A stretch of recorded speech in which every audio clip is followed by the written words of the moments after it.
Mr. Brown, thank you so very much. The fantastic performance, and thank you for coming to Albany State University. My students are so excited to meet you.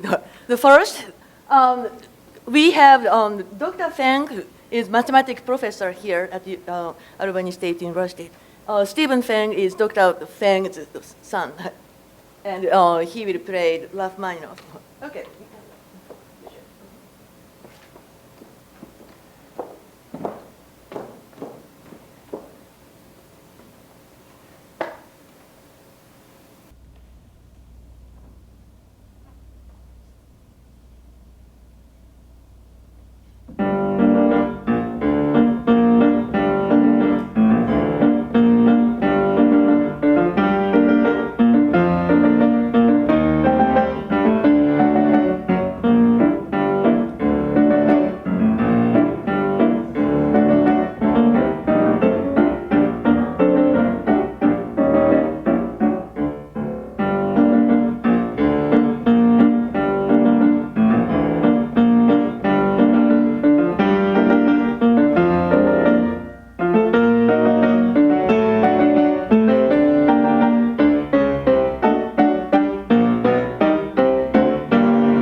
great.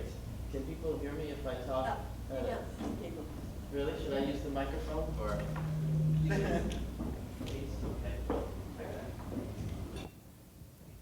Because otherwise, just be talking to you directly, which I would gladly do, but then people won't hear us.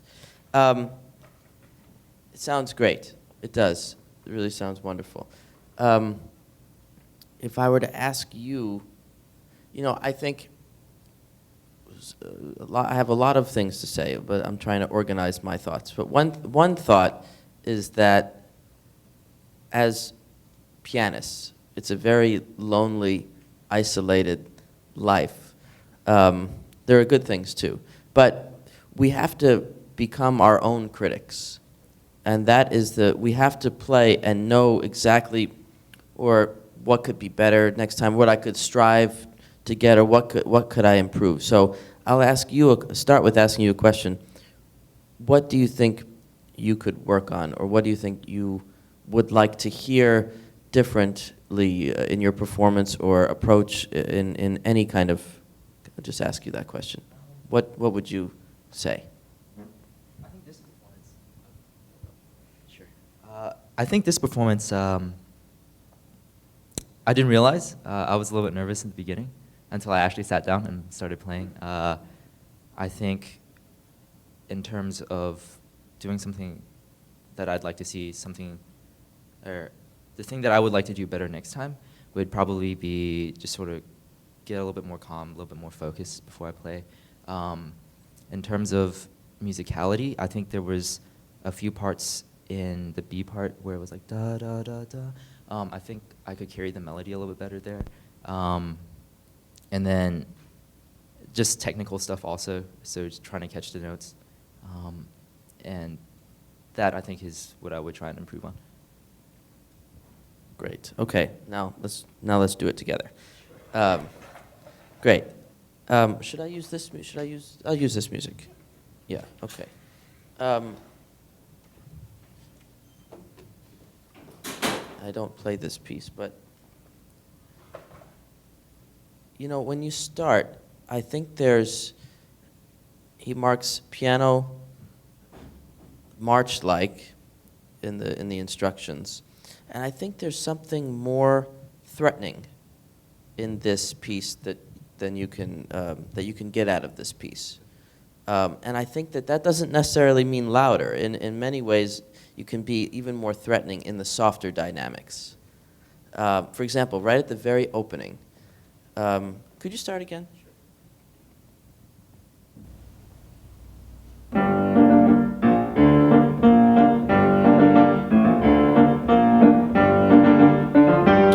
Okay, I'm going to ask a question. Does that sound like piano to you? Well, we need to start this piece in a way that the music can go somewhere. So, and I think all this is basically a G minor chord with little fancy rhythm and other things. But basically, I think you can start much softer with much more intensity in the sound. And then the music can go somewhere.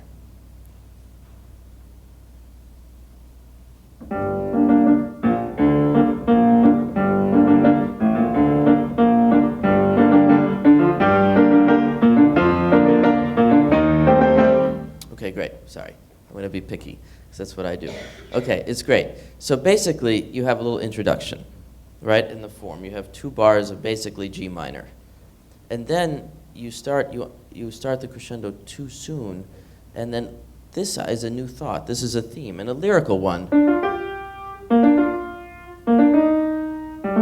And then, so you have already in the first 6 bars, you have many different characters. You have the snare drums and pizzicato strings or whatever, and then you have the cello section, da-da-deem, da-da-deem, or a baritone or a singer. So really, even though it's in the same basically general range of the piano, you have to make us hear a new voice, a new instrument comes in there. Let's see if you can get more of that.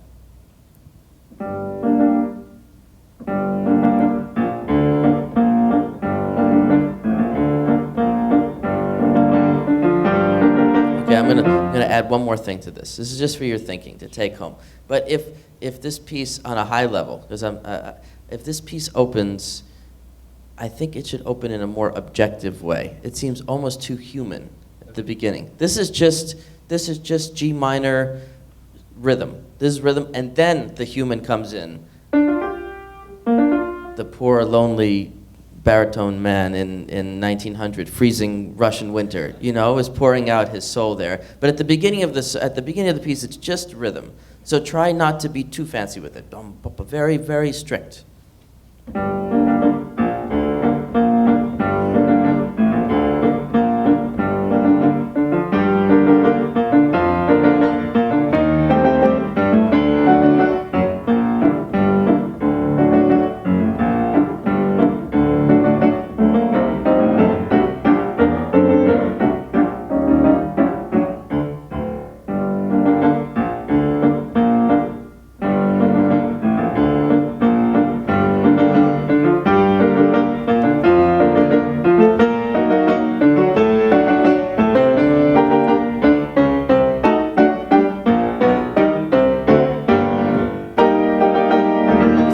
That's great. That's already much, much better. And that gives the listener a little clarity, because when the rhythm is so much the same like this all the time, you need to show us even more. You have to do more than you think to bring out the character difference. So I would honestly go through the whole piece, rethink the whole piece, and say, where should the rhythm be a little stricter, and where can there be a little more flexibility and rubato within this canvas of this in this march.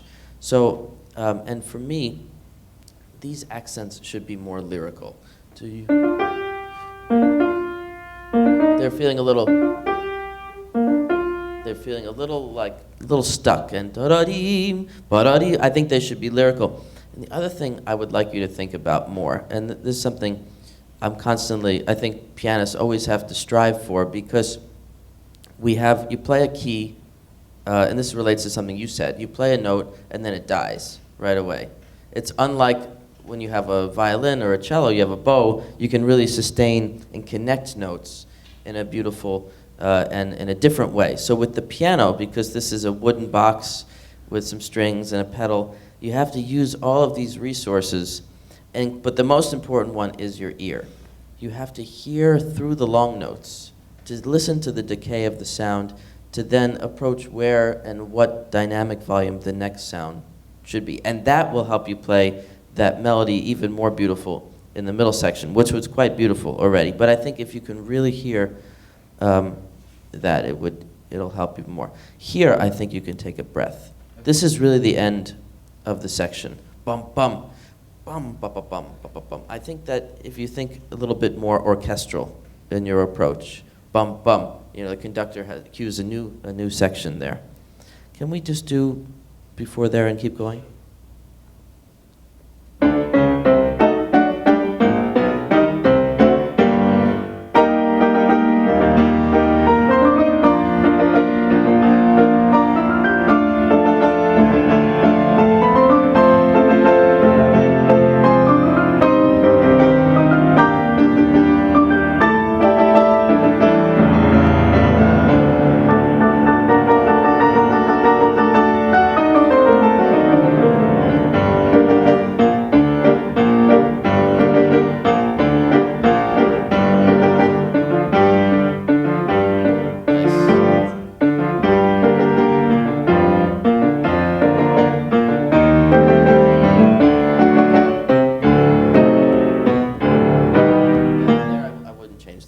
Then you lose the bass. You see here, yeah.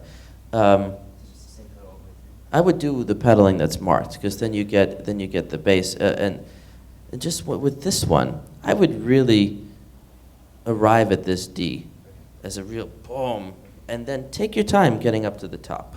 I don't think you need to be totally strict there. And then I would delay this crescendo a little bit to make it really on fire there, so you don't peak too soon. But anyway, I want to make sure we get through the whole piece. So let's keep going. Can you? Yeah.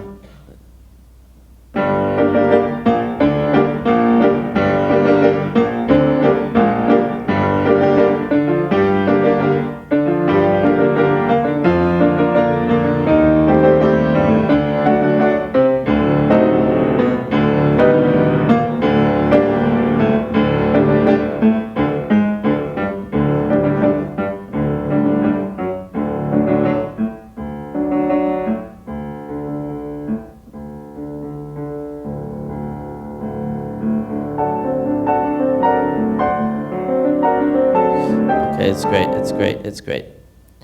I think pianissimo here, you could maybe think about the soft pedal. But also, even if you don't use a soft pedal, I think it can be much more dreamy.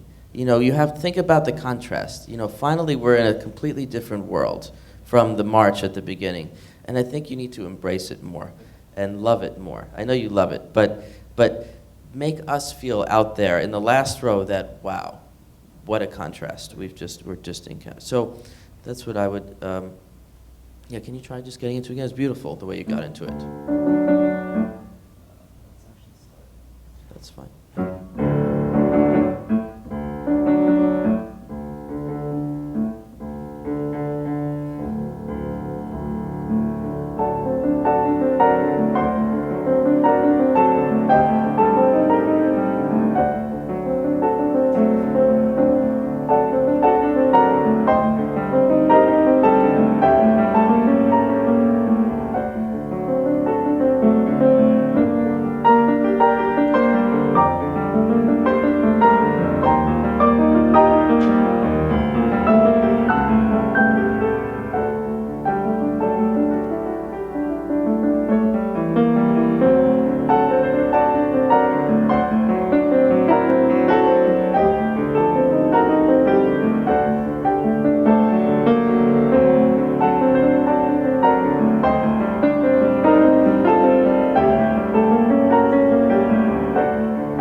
Great. I'm going to say two things. It's very good. When here, just a little detail, you kind of give out before the arrival moment. At least for me, the arrival goes all the way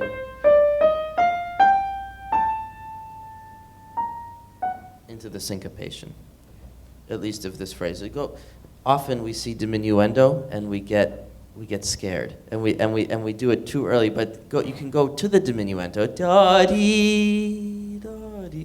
I think that'd be more beautiful. And the other thing I would add to this section that you can use to make more of a contrast is that you can be a little more flexible with the rhythm. It's a little too even with all these sextuplets in the left hand, and I think that would give a little more contrast to the strict march of the. It could, if you were to sing this melody, could you sing this melody for? It doesn't have to be beautiful because I can't sing well either. But just in terms of rubato, how would you sing it?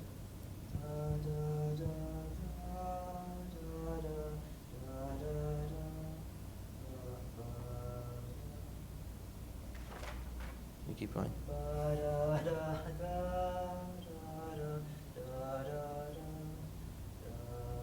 That's good. So when you sing it, now try playing it. When you sing it, it's not totally even. There's a little rubato, there's a flexibility of it, and I think you can embrace that. Yeah.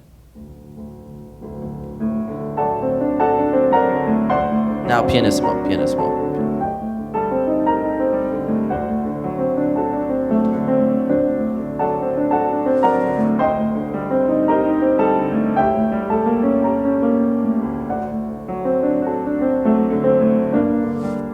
Keep going, yeah.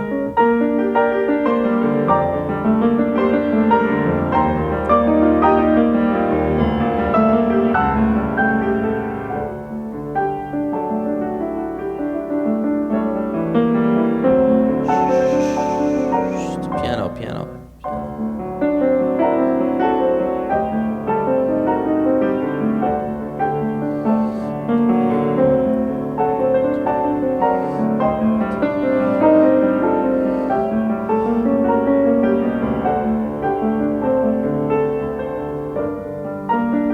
Heat up a little bit. Keep heating up, passionate.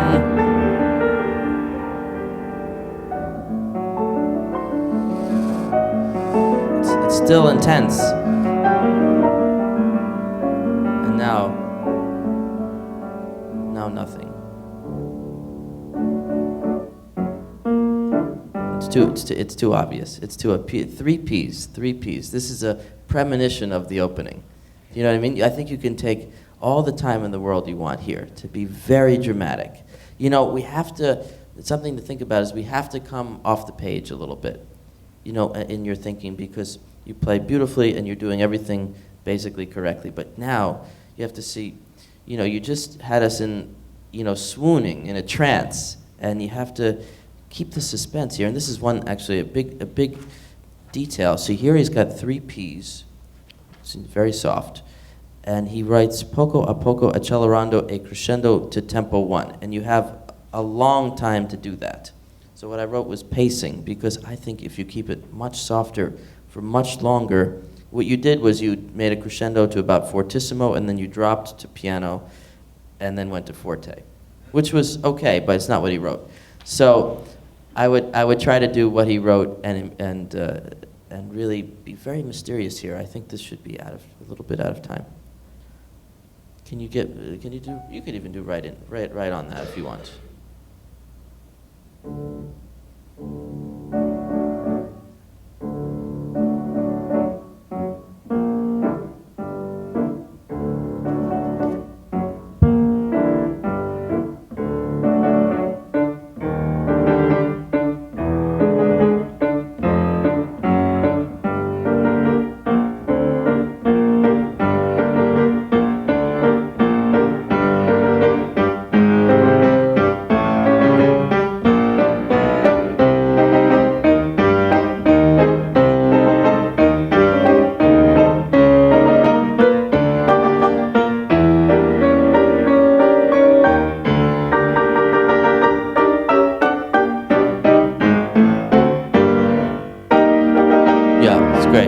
Great. Well, it felt to me that this was more of an arrival than this, but to me this is where you get back to G minor, because here he starts a recap in the wrong key, right? He's sort of giving you the wrong key, and then all these modulations and all of this stuff. So even when you get to C minor, I think you can do more accelerando if you want, but even when you get to C minor, it's only forte.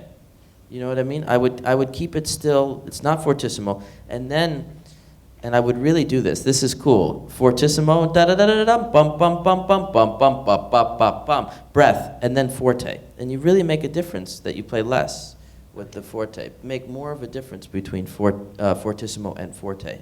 And E flat major is warm, you know, and not and a different. It's a different sound world there, I think.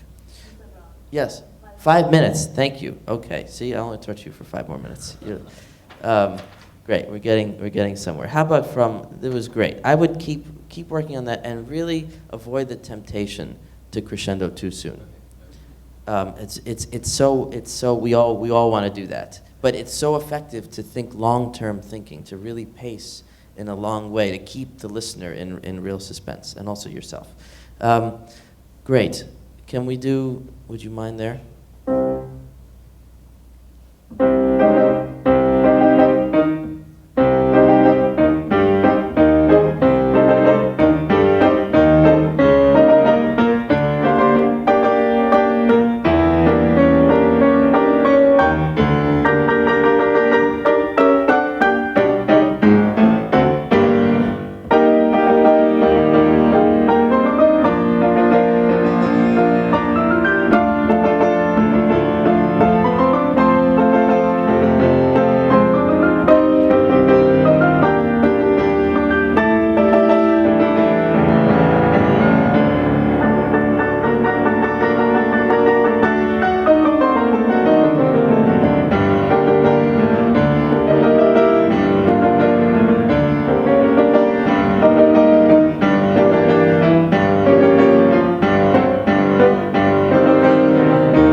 I'm sorry, I have to take issue with that. It's great. It was great. It was really very good. So look, so here, going back all the way there, you have D major, right? Wrong key. Not in G minor. That's what I mean by wrong key. C minor. A glimpse of G minor here, and then back to E flat major.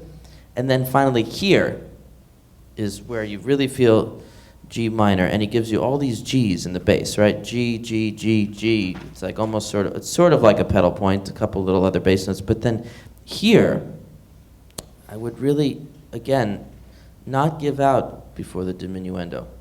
If anything, this is still fortissimo. Dum, ba-da-dum, ba-da-dum, bum, bum, bum, bum, ba-da-dum, and then you can do it.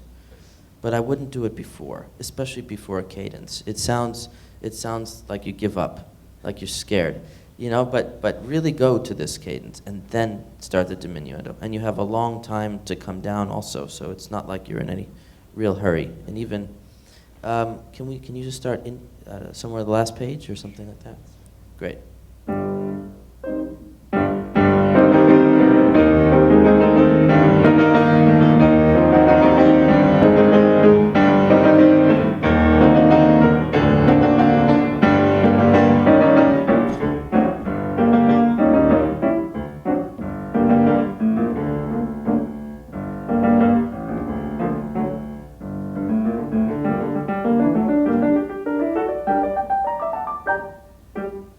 Yeah, and the end, it should just sort of evaporate. It should just dissolve. I think Leggero pianissimo can be even lighter and more mysterious here. And maybe even with that, you can add a diminuendo. Can you just try the last line?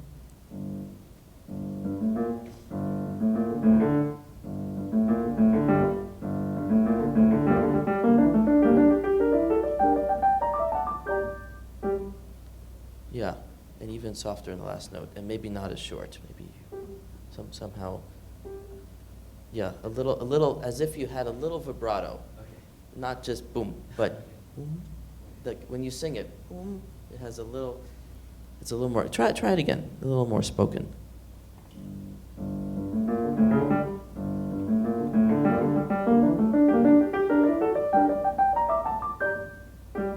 Softer. Yes, even softer. I would use the soft pedal, the last line. This has to, yeah, try with the soft pedal.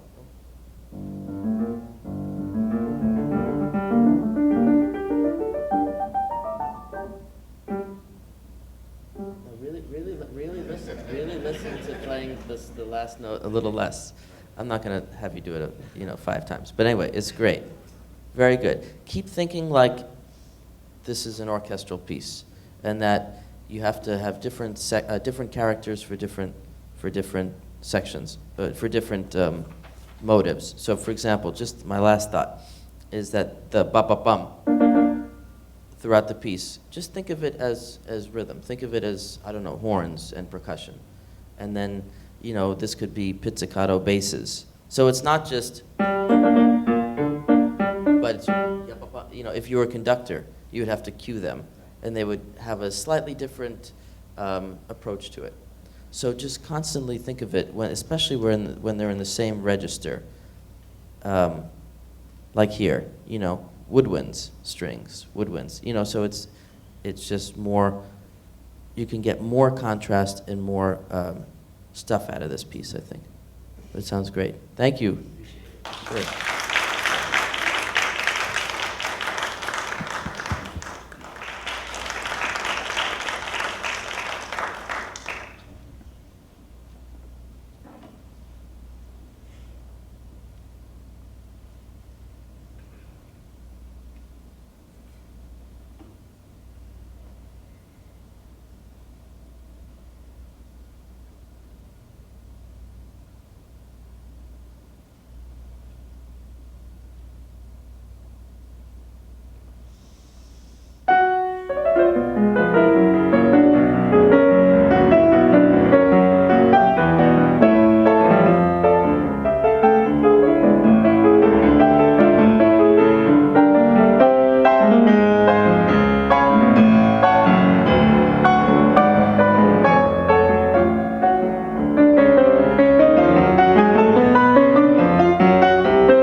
great, great. Beautiful. Ending was beautiful. This is surprisingly a large work. There's a lot of repetition. So I'll ask you the same question. What is this piece about? It's a very broad, general question. And what do you want to see yourself doing with it that you're not doing? You can say anything. Well, I think that I could work more on. One thing I need to work more on is catching the right notes. I think that's one thing that I try to, work on in my when I'm practicing, and just being able to, just working on my finger strength and letting the melody be heard, because I know a lot of times it gets covered up by the other things that be going on. So that's just a few, and just practicing more. And so. You know what? I'll stand. Yeah, I want to look at some technical things with you, because I think, why don't we go through it and we'll just sort of do some case-by-case stuff. Well, why don't you start again for me?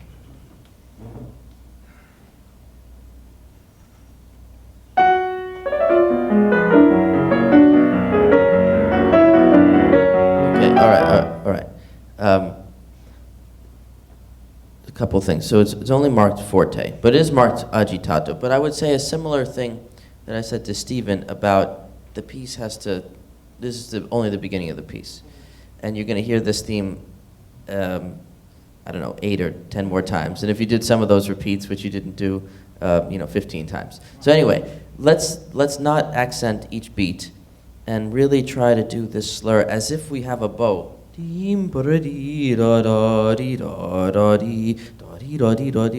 that there's more of that kind of liquid sound at the opening of this piece. Yeah.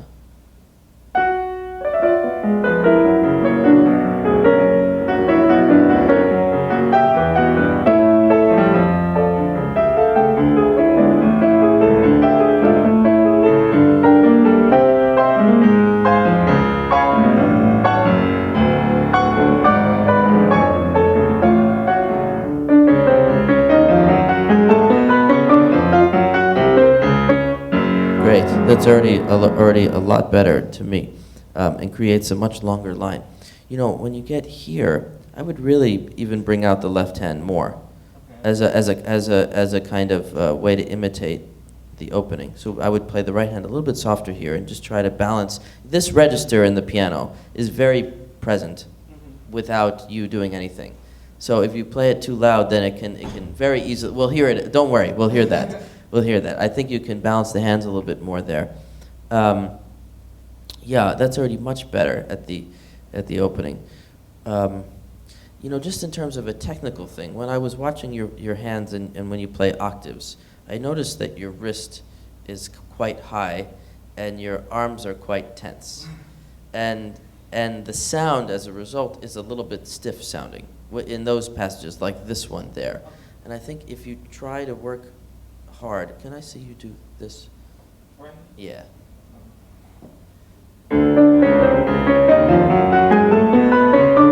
Yeah. Is it possible to try to lower your wrist a little bit and just and just relax and try to when you play this passage, really come down, and so you can really have it go somewhere musically.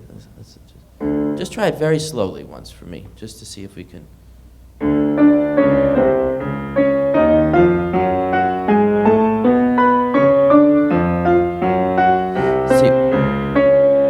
See, what I'm seeing still is just that in the right hand, your wrist is quite high, and I think when the wrist is quite high, it creates a little tension in the arms. If you can try to relax, and if you can play, yes, we all need to relax, but if you can try to play with the lower wrist. And just try the right hand once by itself.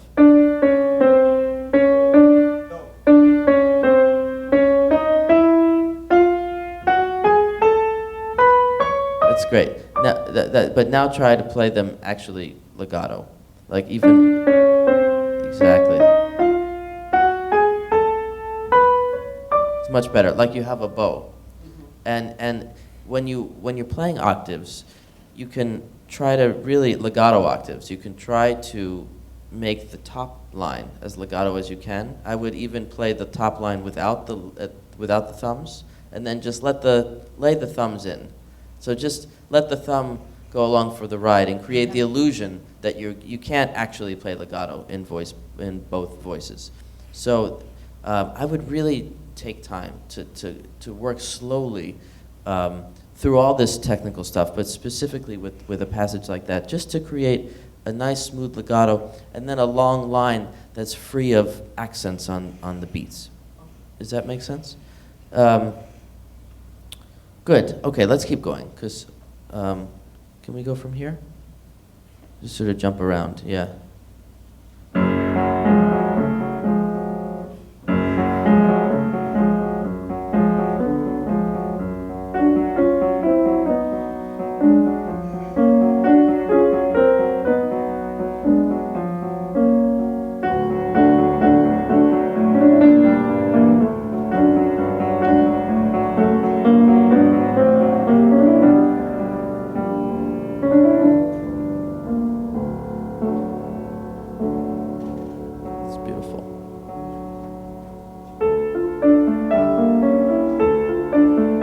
This was also beautiful, but I didn't think that it was contrasting enough. And it's pianissimo, and it's in a new key.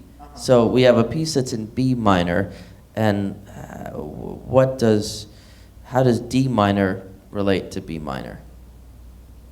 Little music theory question. But tell me about D minor and B minor. B minor, this piece is in B minor, right? And a cadence is there in what? In B minor. In D major. Oh, B major, yeah. Which makes sense, right? Because the B minor and D major are relative. Right. And now what does he do? He goes to D minor. Which is, how does he do that? He just goes there.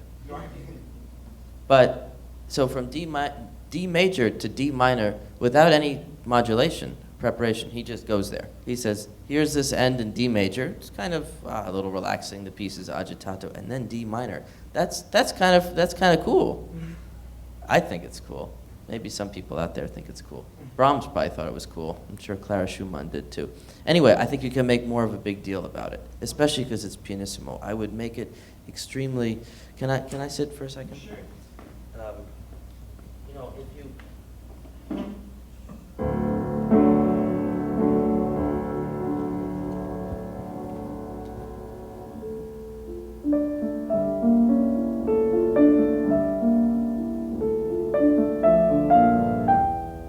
Something like that. That we're in the middle of winter without boots, and it's horrible. I mean, honestly, you have to be. Yes? No? Horrible. This has to feel like this has to feel tragic, I think. That this has to be like there's been some tragedy in your life, and not to take these little things for granted, the D major to D minor thing. Can you try that? And really make us feel out there, and me, the tragedy, whatever it is.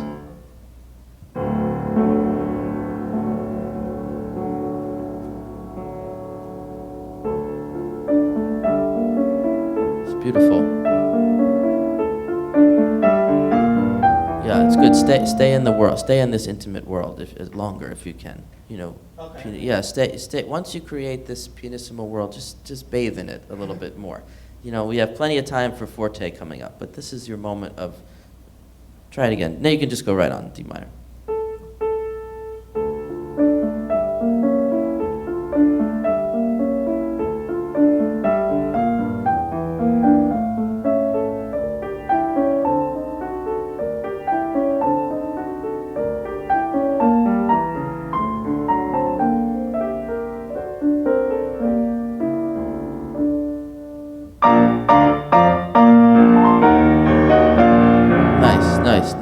Nice. Okay, it's great. Can we just look at the phrasing for a second? How does he group the bars here? Did you ever think about that? You ever think about how phrases and bar group, this is something I like to do as a composer. It's something actually really helps you take a pencil and see, I'm sure in music theory or whatever you do, you analyze phrases and how they work and how they're constructed. But here, this is interesting because you have, this is a 4-bar phrase, right? Which is very typical in music. And how is this, how are these 4 bars divided up? 2.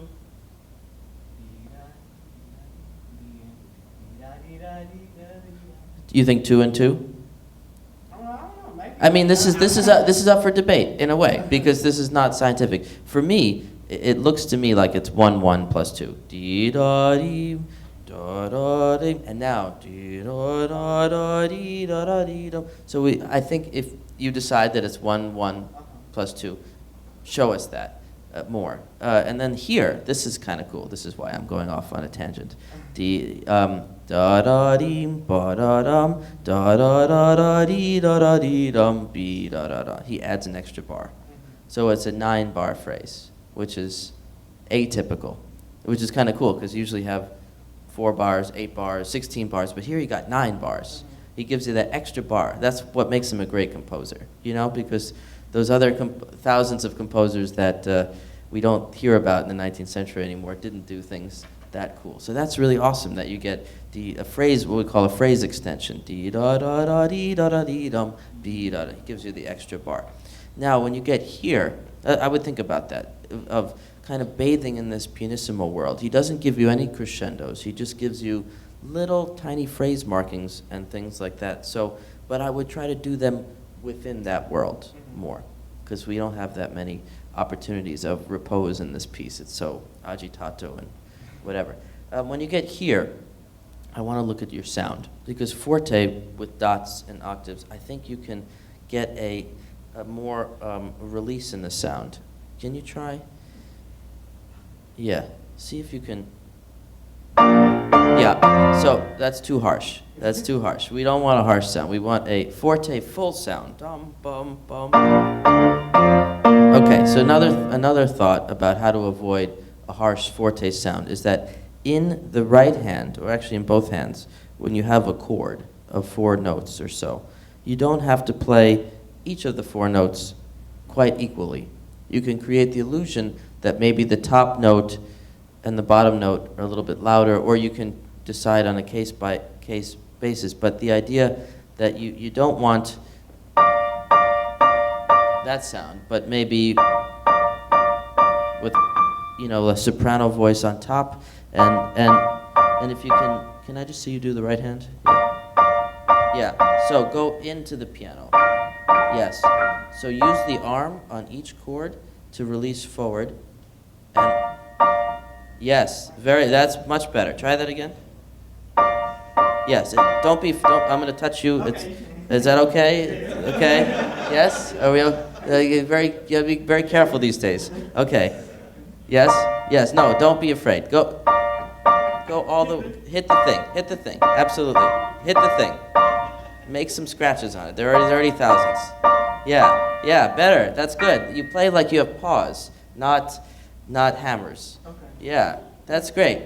Think about that. A deep weight into the keys, even if you're playing staccato, and always release forward. Dum, bum, bum, and then you can actually get a bigger sound, but a richer sound, and it's more colorful. It doesn't have the same kind of attack. It would sound a little wooden before, and we have to always strive with this wooden box not to sound wooden.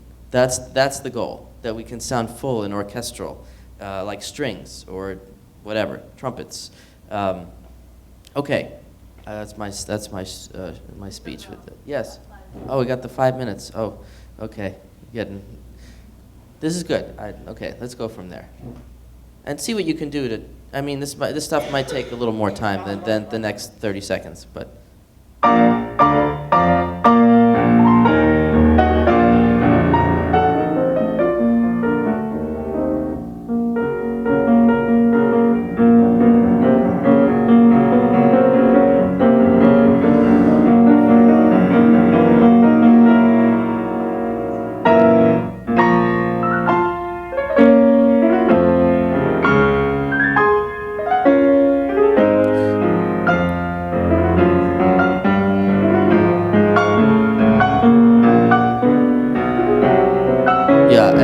two things quickly. One is here, I would do all the rest. This goes for the whole piece. You don't do them.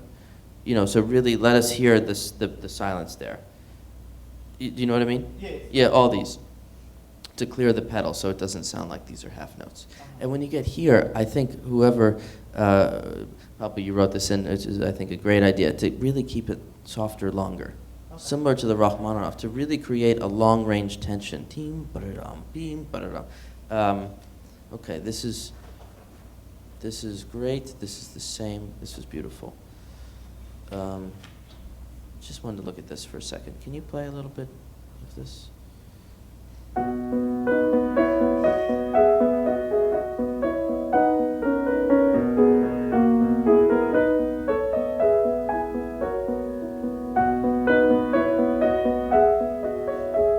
Okay, so if you were to orchestrate this, what's how many instruments and what would it be? What do you see this? You have full creativity now to explain to decide. You're arranging this. You have an assignment tomorrow. It's due tomorrow. You have to orchestrate that few bars of music. And how would you do it? Probably like some violins, flute. Can you be more specific? Who's got the violins and who's got the flute? I want to get a violin. The quarter notes. Right. Okay. And what about this line? I don't know. That's moving, so I don't know who I would. You can't be wrong in this situation. Right. Okay, well that's good. Well, the reason I'm saying is that because here you have a very interesting thing. You have whole notes on top, like bells or something, right? You have, how many voices are in the right hand? 2. So one of them, all they do is this, right? Like the triangle plus flute, or the bells plus violins, or who you could, or no, you said violins there. But anyway, what I want from you, especially when you play voices, 2 voices in a similar range in the piano, is that you have to make more of a hierarchy. Meaning, can I sit? Yes. We want to hear, I want the microphone Okay. too. We want to hear this voice as one thing.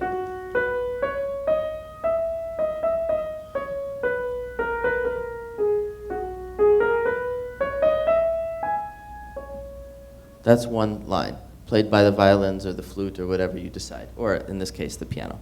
But then we also want to hear a ringing sound there. And then together,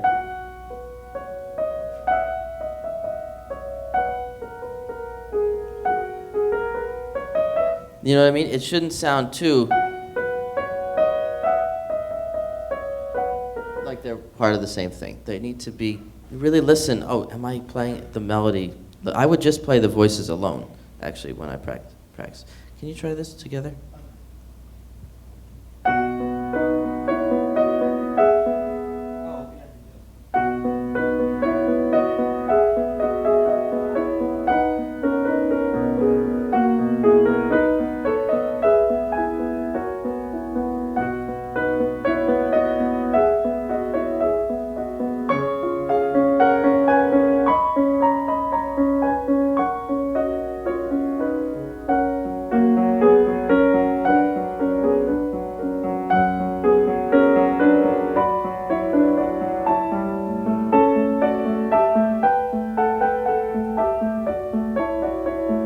Yeah, that's great. That's great. I would keep the crescendo going, though. You didn't follow through. That was great.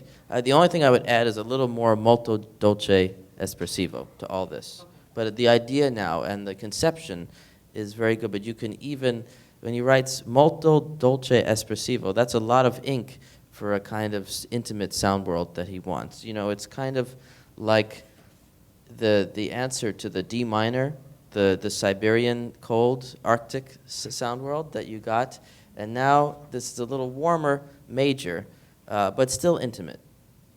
Okay, we have to stop. Great.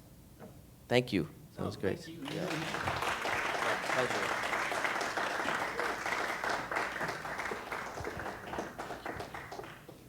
Thank you very much, Mr. Brown. That was so great to have you. And thank you very much for great interaction. Thank you. So please. Thank you.